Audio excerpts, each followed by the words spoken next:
انبیاء کے نام سے آپ نے موسوم کیا ہے، اس کے اندر آپ نے جو نبی کریم صلی اللہ علیہ وسلم کا سلسلہ نسب لکھا ہے وہ آپ نے عدنان تک لا کر ختم کر دیا ہے۔ عدنان پر آپ کے سلسلہ نسب کو بند کر دیا، اور اس کے بعد فرمایا کہ آگے جو نسب نامہ، آگے جو آپ کی پشتیں، آپ کے جو آگے باپ دادا پردادا شمار کیے جاتے ہیں، اس کے بارے میں محدثین کا اختلاف ہے، اس کے بارے میں صحیح تحقیق نہیں ہے۔ پہلی چیز تو آپ یہ سمجھیں، نبی کریم صلی اللہ علیہ وسلم نے قرآن مقدس کی ایک آیت تلاوت فرمائی، اور آپ نے فرمایا لَقَدْ جَاءَكُمْ رَسُولٌ مِّنْ أَنفُسِكُمْ۔ اللہ کے نبی صلی اللہ علیہ وسلم اس آیت مبارکہ کو تلاوت فرماتے ہیں، جس کا ترجمہ یہ ہے اللہ تبارک و تعالی نے تمہارے پاس تمہیں میں سے رسولوں کو بھیجا ہے جو تم میں افضل تھے، نسب کے اعتبار سے بھی افضل ہیں، مقام کے اعتبار سے بھی افضل ہیں، مرتبے کے اعتبار سے بھی افضل ہیں۔ اس کے بعد آقا انعامدار جناب محمد رسول اللہ صلی اللہ علیہ وسلم نے آگے بیان فرمایا کہ تمام دنیا کے اندر جتنے بھی انسان آج تک اس دنیا میں آئے ہیں اور قیامت تک آئیں گے، ان سارے انسانوں میں سب سے اعلیٰ، سب سے افضل، سب سے برتر، سب سے اونچا مقام رکھنے والا اگر کسی کا نسب ہے تو وہ محمد عربی صلی اللہ علیہ وسلم ہے۔ آپ سے زیادہ اعلیٰ نسب کسی کا نہیں ہے،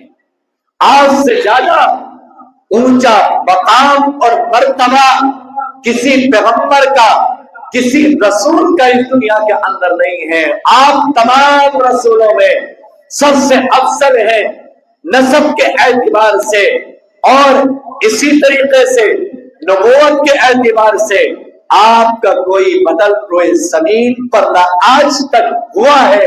اور نہ قیامت تک کوئی ہو سکتا ہے۔ اللہ نے آپ کا نسب کتنا محفوظ کیا ہے۔ آگے نبی کریم صلی اللہ علیہ وسلم بیان فرماتے ہیں،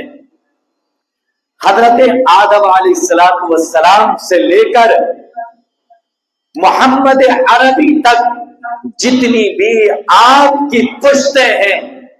کسی پشت کے اندر زنا نہیں ہے، سب کا نکاح ہے، سب نے نکاح کیا ہے۔ اور یہ بات میں نے آپ حضرات کے سامنے پہلے بھی بیان کی ہے، اگر ہم عدنان تک سلسلہ نسب کو بیان کریں تو اس کی تحقیق ہمارے پاس موجود ہے، لیکن اگر آگے کو بیان کیا جائے تو اس کے بارے میں روایات میں اختلاف ہے، روایات خاموش ہیں۔ اگر ہم نے ان کو اللہ کے نبی صلی اللہ علیہ وسلم کی پشت کے اندر شمار کیا تو ہو سکتا ہے کہ آپ کی نسل کے اندر، آپ کے آبا و اجداد کے اندر وہ نام بھی آ جائے جس کا آپ کے خاندان سے، آپ کے آبا و اجداد سے کوئی تعلق نہ ہو۔ اس لیے علماء نے بیان کیا ہے کہ عدنان تک آپ کا نسب بیان کیا جائے، عدنان کے بعد اپنی زبان کو خاموش رکھا جائے، آپ کا نسب آگے بیان نہ کیا جائے۔ بڑے بڑے علماء نے، علامہ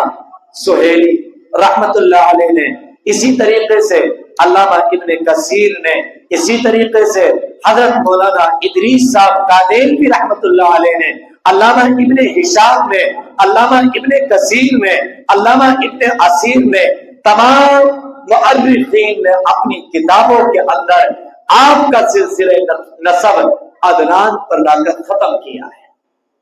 عدنان سے آگے آپ کا سلسلہ نسب نہیں بیان کیا گیا ہے۔ آپ کا نسب اتنا اعلیٰ ہے کہ جب اما عائشہ صدیقہ رضی اللہ تعالی عنہا پر منافقین نے زنا کی تہمت لگائی، اللہ کے نبی صلی اللہ علیہ وسلم کے صحابہ موجود ہیں، صحابہ تک یہ بات آئی، صحابہ کرام رضوان اللہ تعالی علیہم اجمعین اللہ کے نبی صلی اللہ علیہ وسلم کے سچے اور مخلص ساتھی ہیں، اس بات میں ذرہ برابر کوئی شبہ نہیں کیا جا سکتا، لیکن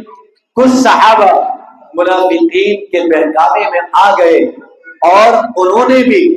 کچھ وہی بات کہنا شروع کی جو منافقین نے اپنی ناپاک غلیظ ترین زبان سے اما عائشہ صدیقہ رضی اللہ تعالی عنہا کے بارے میں نکالی تھی۔ قرآن مقدس کے اندر اللہ نے سورہ نور میں آیت نازل فرمائی اور اللہ نے ارشاد فرمایا سبحانک ھذا بہتان عظیم، جب تم تک یہ بات پہنچی تھی، جب منافقین نے آپ سے یہ بات کہی تھی، اما عائشہ صدیقہ نے نعوذ باللہ ثم نعوذ باللہ اما عائشہ صدیقہ نے زنا کیا ہے، تو تم نے اسی وقت کیوں نہ کہا سبحانک ھذا بہتان عظیم، یہ تو اما عائشہ صدیقہ پہ بڑا بہتان ہے، یہ تو ایسا بہتان ہے جس کا حقیقت سے کوئی تعلق نہیں ہے، جس کا حقیقت سے کوئی رشتہ نہیں ہے، کیونکہ جب اللہ اپنے پیغمبروں کی پشتوں کو محفوظ رکھتا ہے تو اللہ کی شان یہ نہیں ہے کہ پیغمبر کے نکاح کے اندر کوئی ایسی عورت آ جائے جو اخلاقی اعتبار سے، سماجی اعتبار سے،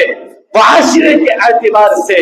غلیظ ترین ہو۔ ایسا اللہ تبارک و تعالی نے آپ کے نکاح کے لیے کسی عورت کو نہیں چنا ہے۔ ایک مرتبہ کا واقعہ ہے، حضرت عائشہ صدیقہ رضی اللہ تعالی عنہا سے آپ صلی اللہ علیہ وسلم کی کسی بات پر ذرا سی بات انبن ہو گئی اور آپ صلی اللہ علیہ وسلم ذرا کچھ اما عائشہ صدیقہ سے ناراض ہو گئے۔ گھر کے اندر آپس میں میاں بیویوں میں کچھ باتوں میں اختلاف ہو جاتا ہے، یہ کمال کی بات نہیں ہے۔ اسی طریقے سے اللہ کے نبی کا کسی بات کو لے کر اما عائشہ صدیقہ رضی اللہ تعالی عنہا سے اختلاف ہو گیا۔ مؤرخین بیان کرتے ہیں آپ صلی اللہ علیہ وسلم نے حضرت عمر کو بلایا۔ عمر حقیقت میں عمر ہے جس کا کوئی ثانی اور بدل روئے زمین پر نہیں ہے۔ اللہ نے آپ کو حضرت عمر کی شکل میں وہ شخص عطا کیا ہے کہ آپ خانہ کعبہ کا پردہ پکڑ کر اللہ سے دعا کرتے تھے کہ اللہ یا تو عمر کو دے دے یا عمر کو دے دے۔ عمر حضرت عمر ابن خطاب ہے اور عمر سے مراد ابو جہل ہے۔ دونوں کے بارے میں اللہ سے حضرت آپ صلی اللہ علیہ وسلم دعا کیا کرتے تھے، لیکن اللہ نے آپ کی دعا کو حضرت عمر کے حق میں قبول فرمایا۔ آپ کی دعا قبول ہوئی، حضرت عمر کو بلایا۔ ایک مرتبہ اللہ کے نبی صلی اللہ علیہ وسلم نے جب یہ بات زنا کا واقعہ پیش آیا ہے، منافقین نے آپ پر تہمت لگائی ہے، حضرت عمر کو بلایا، مشورہ لیا عمر کیا کرنا چاہیے۔ حضرت عمر نے کہا کہ اللہ کے نبی، حضرت عائشہ سے آپ نے نکاح کیا ہے، کیا نکاح کرنے کے لیے آپ سے میں نے کہا تھا کہ عائشہ سے نکاح کرو؟ آپ نے فرمایا کہ نہیں عمر، تم نے تو نہیں کہا تھا۔ پھر کہا کیا آپ سے ابو بکر نے یہ بات کہی تھی کہ تم ابو بکر کی بیٹی عائشہ سے نکاح کر لو؟ آپ صلی اللہ علیہ وسلم نے فرمایا کہ نہیں، حضرت ابو بکر نے بھی مجھ سے نہیں کہا تھا۔ پھر حضرت عمر نے کہا کہ اے اللہ کے نبی، کیا آپ سے عثمان نے یہ بات کہی تھی کہ آپ عائشہ سے نکاح کرو؟ آپ نے اس کا بھی انکار کیا۔ حضرت عمر نے کہا اے اللہ کے نبی، کیا آپ سے حضرت علی نے یہ بات کہی تھی کہ آپ اما عائشہ سے نکاح کرو؟ اللہ کے نبی نے فرمایا نہیں عمر، مجھ سے حضرت علی نے بھی یہ بات نہیں کہی تھی، تو حضرت